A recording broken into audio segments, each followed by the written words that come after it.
Hey all, happy women's day. இந்த நாளோட ஸ்பெஷலாக பெண்களுக்கு வர ஒரு முக்கியமான தொந்தரவான பிசிஓஎஸ், அதாவது நீர்க்கட்டிகள் பற்றி பார்க்கலாம். இது ஒரு hormonal, lifestyle and environmental சேஞ்சஸ்னால் வரக்கூடிய ஒரு டிசீஸ். இந்த நோயில் என்னென்ன சேஞ்சஸ் பாடியில் நடக்குது, என்னென்ன ப்ராப்ளம் சிம்டம்ஸ் இருக்கும் அப்படிங்கிறத பற்றி தெளிவாக டிசீஸ் ஸ்டேட் பற்றி தெரிஞ்சுக்கிறதுக்கு முன்னாடி நார்மல் ஹெல்த்தியாக இருக்கிற விமனுக்கு இது எப்படி இருக்கும் அப்படிங்கிறத நம்ம பார்க்கலாம். ஸோ நம்ம பாடியில் ஓவரிஸ் அப்படிங்கிற ஒரு முட்டை உருவாகிற இடம் இருக்குது. அந்த இடத்துல நம்மளோட பீரியட்ஸை தொடர்ந்து ஒரு சைக்கிளாக இருக்கும் இல்லையா, 30 days சைக்கிள். ஸோ அதில் நிறைய கருமுட்டைகள் உருவாகும். ஸோ 5 to 10, 12 அந்த மாதிரி அந்த கருமுட்டைகள் சரியாக வளர்ச்சி பெற்று ஒரு கருமுட்டை மட்டும் முதிர்ச்சி அடைந்து நம்மளோட பீரியட்ஸோட மிட் சைக்கிளில் ஓவுலேஷன் டைமில் வெளியில் வந்து கருமுட்டை இதாகி அண்டம் விடுபடுதல், ஓவுலேஷனுங்கிற ஒரு நிகழ்வு நடைபெறும்.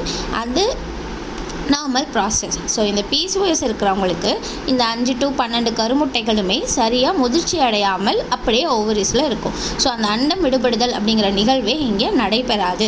ஸோ நம்ம ஸ்கேனில் பார்க்குறோம் அப்படின்னா நிறைய ஃபாலிக்கல்ஸ் வந்து நமக்கு தெரியும். ஸோ இதோட சிம்டம்ஸ் அப்படின்னு பார்த்தோன்னா பீரியட்ஸ் வந்து இர்ரெகுலராக இருக்கும், அன்வான்ட் ஃபேஷியல் ஹேர்ஸ், அப்புறம் வந்துட்டு அங்கங்கே தாடி மாதிரி முடி வளர்றது இதெல்லாம் இருக்கும். அண்ட் ஸ்கின், கழுத்தை சுற்றின பகுதிகள், தொடை இடுக்குகள் இங்கெல்லாம் வந்து ஸ்கின் டார்க்கனிங் இருக்கும்.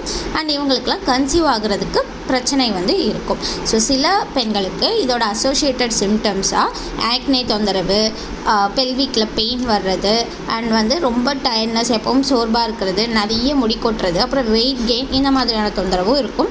ஸோ இவங்களுக்கு ஹார்மோனல் ரிலேட்டட் ப்ராப்ளம்ஸ், மற்ற சேஞ்சஸும் பாடியில் தெரிய ஆரம்பிக்கும். ஸோ இவங்களுக்கு நாள்பட்ட நிலையில் டயபெட்டிஸ் வர்றதுக்கான சான்சஸும் இருக்குது. ஸோ இதை எப்படி நம்ம டயக்னோசிஸ் பண்ணலாம் அப்படின்னா, இந்த சிம்டம்ஸ்லாம் இருந்தாலும் கன்ஃபார்ம் பண்ணுறதுக்கு நம்ம ஒரு டாக்டரை பார்த்துட்டு USG அல்ட்ராசோனோகிராம் எடுக்கும்போது அந்த முதிர்ச்சி அடையாத கருமுட்டைகள் நமக்கு இதில் தெரியும். அண்ட் வந்து ஹார்மோனல் ஸ்டடி பண்ணி பார்க்கலாம். ஸோ ஒபேஸாக இருக்கவங்க மட்டும்தான் இந்த டிசீஸ் வருமானா அப்படி இல்லை, லீனாக இருக்கிற நிறைய பேருக்கும் இந்த டிசீஸ் வந்து வருது. ஸோ அது லீன் பிசிஓஎஸ்ன்னு சொல்லுவாங்க. ஸோ இதோட காசஸ் பார்த்தோன்னா செடென்ட்ரி லைஃப் ஸ்டைல்ஸ், அதாவது ஒரு உட்காந்த இடத்துல வேலை செய்கிறது, ஒரு ஆக்டிவ் லைஃப் ஸ்டைல் இல்லாமல் இருக்கிறது, இர்ரெகுலர் ஸ்லீப் பேட்டர்ன்ஸ், லேட்டாக தூங்குறது, இல்லை டே டைமில் தூங்குறது, அண்ட் ஃபாஸ்ட் ஃபுட் சாப்பிட்றது, பரோட்டா, மைதா ஐட்டம்ஸ், ஹெவி ஃபுட் ஐட்டம்ஸ் சாப்பிட்றது, அதுக்கான எக்ஸசைஸ் பண்ணாமல் இருக்கிறது, excessive stress, hormonal changes and ஒரு ஒபேசிட்டி, இது எல்லாமே ரொம்ப முக்கியமான காரணமாக இருக்குது. ஸோ இதுக்கான ட்ரீட்மெண்ட்ஸ் என்ன அப்படின்னா, நம்ம இப்போ காசிட்டிவ் ஃபேக்டர்ஸாக சொன்ன எல்லாத்தையும் லைக் வந்து ஃபுட்டு, அப்புறம் வந்து லைஃப் ஸ்டைல், இதெல்லாம் நம்ம சேஞ்ச் பண்ணணும். அதோடு சேர்த்து ஆயுர்வேதிக் ட்ரீட்மெண்ட்ஸில் panchakarma treatments and internal medications எடுக்கும்போது நம்மளால் இந்த நோயிலிருந்து முற்றிலுமாக குணமடைய முடியும். பட் இட் டேக்ஸ் டைம், அவ்வளோதான்.